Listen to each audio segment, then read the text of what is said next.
तो यहाँ पे जो हमारी ऑप्शंस की सीरीज है वो यहाँ पे खत्म होती है, और हमने समझा कि कैसे ऑप्शंस में एक्चुअली में काम होता है, क्यों ऑप्शंस ट्रेडिंग को लोग जो है वो गैम्बलिंग बोलते हैं, और क्यों हमको जो है वो नेकेड बाइंग नहीं करना, वो हमने सीखा। हमने सीखा कि कैसे आपको जो है वो ऑप्शंस के अंदर स्प्रेड में काम करना है। और ऑप्शंस के अंदर अगर आपको कोई भी स्ट्रेटेजी आप अप्लाई कीजिए, एंड ऑफ द डे आप जो करेंगे उसमें या तो बाइंग करोगे या फिर आप सेलिंग करोगे। जब भी आप बाइंग करो आपका लॉस लिमिटेड है, लेकिन उस लॉस को भी आप लिमिट करो। लेकिन जब भी आप सेलिंग करो तो सेलिंग में आप नेकेड सेलिंग मत करना कभी भी। ये मेरी एडवाइस है। आप उसको स्प्रेड में कन्वर्ट करना। स्ट्रेंगल बेच रहे हो तो उसको आयरन कॉन्डोर बनाओ, और स्ट्रेडल बेच रहे हो तो आप इसको आयरन आयरन फ्लाई बनाओ। इस तरीके से आप उसमें ऑप्शंस में हेजिंग करिए। और ऑप्शंस को मैंने आपको बताया बहुत तरीके से आप यूज कर सकते हो। अभी सबसे पहला जो मैंने आपको बताया था ऑप्शंस के अंदर जो हम यूज करते हैं स्ट्रेटेजीज, वो कॉल रेशियो स्प्रेड्स है। कॉल रेशियो स्प्रेड्स मतलब, फॉर एग्जांपल अभी हमको लग रहा है ये जो स्ट्रेटेजी है ये हमारे पोर्टफोलियो के अगेंस्ट होती है। फॉर एग्जांपल हमारा पोर्टफोलियो है जिसके अंदर कैश के स्टॉक्स है, और हम चाहते हैं कि वो स्टॉक्स ऊपर जाए। लेकिन हम क्या करते हैं कभी कभी हेजिंग के लिए, कि हम क्या करते हैं, हम निफ्टी में जो है वो कॉल रेशियो स्प्रेड्स बिठाते बिठाते मंथली में। तो मंथली में 20 डेल्टा 15 डेल्टा हम सेलिंग करते हैं, और उसको 0.5 डेल्टा से बाइंग करके हम एट द मनी में फिर से बाइंग करेंगे। तो हम जो ज्यादा करके जो हम स्ट्रेटेजीज यूज करते हैं वो है call ratio spreads with 100% hedge. Put debit spread for against portfolio hedge. Put debit spread कब बनाओगे? पुट डेबिट स्प्रेड आपका पोर्टफोलियो है, आपको कोई पोर्टफोलियो में प्रॉफिट हो रहा है, for example 1 lakh 2 lakh rupees का प्रॉफिट हो रहा है। अभी आपको एक रिस्क लग रहा है कि मार्केट में हो सकता है निफ्टी यहाँ से ऊपर या फिर नीचे नीचे जा सकता है। तो उस केस में आप क्या कर सकते हो? आपका जो भी पोर्टफोलियो में प्रॉफिट हो रहा है, फॉर एग्जाम्पल 2 लाख का प्रॉफिट हो रहा है, तो आप क्या करिए 50,000 का जो है वो पुट ऑप्शन बाय कर लीजिए। अगर मार्केट नीचे गया वहां से तो आपका क्या होगा, 50,000 का प्रीमियम 1 लाख 1.5 लाख हो सकता है। और अगर नीचे नहीं गया, समझिए मार्केट वहां से आपके अगेंस्ट ही जाते गया, तो आपको क्या होगा, जो पोर्टफोलियो है उसके अंदर 2 लाख या 2.5 लाख का प्रॉफिट होगा। और आपका जो पुट ऑप्शन नेकेड बाय होगा वो आपका जीरो हो जाएगा। तो नेकेड पुट ऑप्शन बाइंग किस में करोगे? मंथली में। मंथली में भी करोगे तो आउट ऑफ द मनी करोगे, लेकिन पुट बाइंग आपको जो है वो पोर्टफोलियो को हेज करने के लिए ही करना है। और आयरन कॉन्डोर जो मैंने बताया, ये भी स्ट्रेटेजीज हम जो है वो यूज करते हैं हमारे इसमें ऑप्शन ट्रेडिंग के अंदर। इसके अंदर हमने जो एक रिसर्च की है, तो वो एक चीज है कि जब भी आप आयरन कॉन्डोर को क्रिएट करो तो आप ध्यान रखना 45 डेज रिमेनिंग होने चाहिए उसके अंदर। फॉर एग्जाम्पल अभी समझिए 15 दिसंबर है, आज 15 दिसंबर है, तो आप क्या करो, 30 जैन की जो एक्सपायरी है उसको ट्रेड करो। उसको ट्रेड क्यों करो? क्योंकि 30 जनवरी का पूरा 30 दिन बाकी है, और दिसंबर का 15 दिन बाकी है। तो इससे होगा क्या कि आपकी जो स्ट्रेटेजीज है उसको टाइम मिलेगा एडजस्टमेंट के लिए। आपकी स्ट्रेटेजी को टाइम मिलेगा। और इसके अंदर एक और हमने रूल डिफाइन किया है कि आपको जो है वो 21 डेज के पहले निकलना है। ये तो मैंने आपको हमारे जो प्रीवियस सेशंस हुए थे उसमें मैंने आपको समझाया कि क्यों आपको एक्सपायरी तक नहीं रुकना।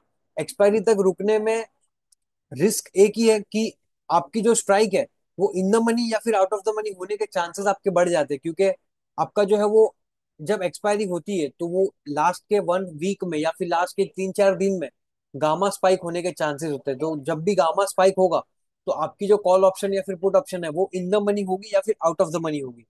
तो इस केस में आप क्या करिए, आयन कॉन्डो क्रिएट कर रहे हो, आपको आप बोल रहे हो कि सर मुझे थीटा डी के वाली कोई स्ट्रेटेजी बनानी है, तो सबसे बेस्ट स्ट्रेटेजी है आयन कॉन्डो को क्रिएट करो। उसके अंदर रिस्क भी लिमिटेड है, प्रॉफिट भी लिमिटेड है। स्ट्रेंगल को मत सेल करो, उसके अंदर आपका जो है वो थीटा भी पॉजिटिव है, उसके अंदर वेगा भी आपका नेगेटिव है, लेकिन कम होगा वेगा नेगेटिव। क्यों? क्योंकि आपने ऑप्शन साइड में बाई भी किए। और इसको 45 डेज टू एक्सपायरी पे आप इसको इम्प्लीमेंट करिए। मतलब 15 दिसंबर है, मैं समझ रहा हूँ आज, और आप आज क्या कर रहे हो, 30 जनवरी की जो है वो जो आयन कॉन्डर है उसको क्रिएट कर रहे हो, और 30 जनवरी के पहले 21 डेज। तो ये चीज ध्यान रखना, आप 21 डेज भी 21 to 20 डेज के पहले ही आप उसमें से एग्जिट कर जाओ और नेक्स्ट एक्सपायरी को ट्रेड करो। तो ये कुछ मैंने आपको बताया कि ये जो हमारे स्ट्रेटेजीज है, क्यों हम किस किस स्ट्रेटेजीज में जो है वो काम करते हैं, और हम खाली नेकेड बाइंग नहीं करते। तो ये सब चीजें हैं। और भी बहुत सारे ऑप्शंस मैंने आपको बताया कि आप अगर आपके पास कैश के अंदर स्टॉक्स पड़े, फॉर एग्जांपल आपने आईसीआईसीआई बैंक का मैंने एग्जांपल लिया कि आपके पास समझिए 10 लाख रुपए का आईसीआईसीआई बैंक पड़ा है और उसके अंदर आपको प्रॉफिट हो रहा है, तो आप क्या कर सकते हो, एक at the money call sell कर सकते हो। उससे क्या होगा कि समझिए आईसीआईसीआई बैंक ऊपर गया तो आपको जो है वो लॉस होगा, लेकिन आपका प्रॉफिट कैश में होगा। लेकिन समझिए आईसीआईसीआई बैंक वो लेवल से नीचे चले गया, तो आपको जो आपने कॉल सेल किया उसमें आपको कुछ प्रॉफिट होगा, और आपका आईसीआईसीआई बैंक में जो शेयर्स है वो तो आपने ऐसे ही होल्ड करने के लिए रखा था, तो उसमें भी आपको एक उसमें आपको थोड़ा लॉस होगा। तो ये आप कॉल की तरफ कर सकते हो। वैसे ही आप पुट में भी कर सकते हो। फॉर एग्जाम्पल अभी रिलायंस का भाव चालू है 1500, लेकिन आपको रिलायंस लेना है 1300 में, तो आप क्या कर सकते हो, आप पुट ऑप्शन को सेल कर सकते हो। लेकिन पुट ऑप्शन को सेल करने की मैं बात बोल रहा हूँ नेकेड क्यू, आपके पास पुट ऑप्शन को एक्सरसाइज करने के लिए पैसा है। मैं ये बता रहा हूँ, पुट ऑप्शन जब आप स्टॉक्स में सेल करोगे तो आपके पास उतना पैसा होना चाहिए, 15 लाख रुपया 10 लाख रुपया होना चाहिए कि आप वो ऑप्शन को एक्सरसाइज कर पाओ। नहीं तो आप नेकेड सेलिंग मत करना उसमें भी। ये मैं आपको बता रहा हूँ कि आप ऑप्शन से कितनी सारी चीजें कर सकते हो, आप उसमें हेजिंग कर सकते हो। तो ये कुछ चीजें थी जो मैंने आपको बताई। और सबसे बेस्ट ऑप्शंस के लिए जो हम यूज करते हैं वो है सेंसिबल। सेंसिबल के अंदर आपको ऑप्शंस चेन से लेके देखिए, bull call spread, sell put, bull कॉय। अभी देखिए इसको यूज कैसे करोगे। आप सिंपली क्या कर सकते हो, आपका क्या व्यू है, बुलिश व्यू है तो आप बुल कॉल पे क्रिएट करिए, क्लिक करिए, आपका ये बुल कॉल जो है बना के दे देगा बाय कॉल। सेल पुट करना है तो सेल पुट कर देगा। बुल कॉल स्प्रेड क्रिएट करना है तो ये बुल कॉल स्प्रेड इसने क्रिएट कर दिया। इसमें आपको risk to reward, POP, time value, intrinsic value, break even, आपके डेल्टा, गामा, थीटा, वो मैंने आपको सब एक्सप्लेन किया कि कैसे आपको हेजिंग करना है, किस तरीके से आपको जो है वो हेज करना है। एक सेकंड होल्ड करिए।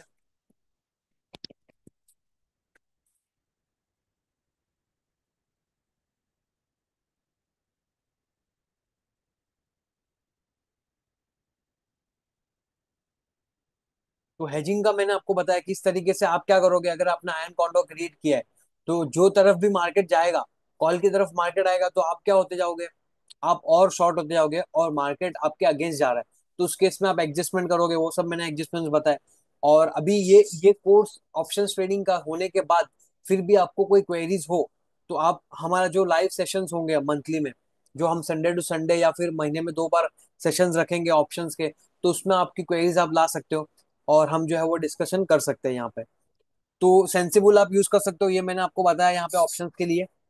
और यहाँ पे आप जो है वो एनालाइज करके आप स्ट्रेटेजीज डेवलप कर सकते हो, आप ये सब आईवी चार्ट्स देख सकते हो। इसमें बहुत सारे ऑप्शंस है, लेकिन मैंने आपको ये एप्लीकेशन बता दिया कि आप इसमें और भी चीजें हैं वो एक्सप्लोर कर सकते हो। आप आपको स्ट्रेटेजीज ये खुद भी बना के देगा कि अगर आपका व्यू है बुलिश तो आपको क्या करना चाहिए, वो भी आपको ये बता के दे देगा। तो ये सब हमने ऑप्शंस में डिस्कस किया। तो यहाँ पे जो हमारी ऑप्शंस की सीरीज है वो यहाँ पे खत्म होती है।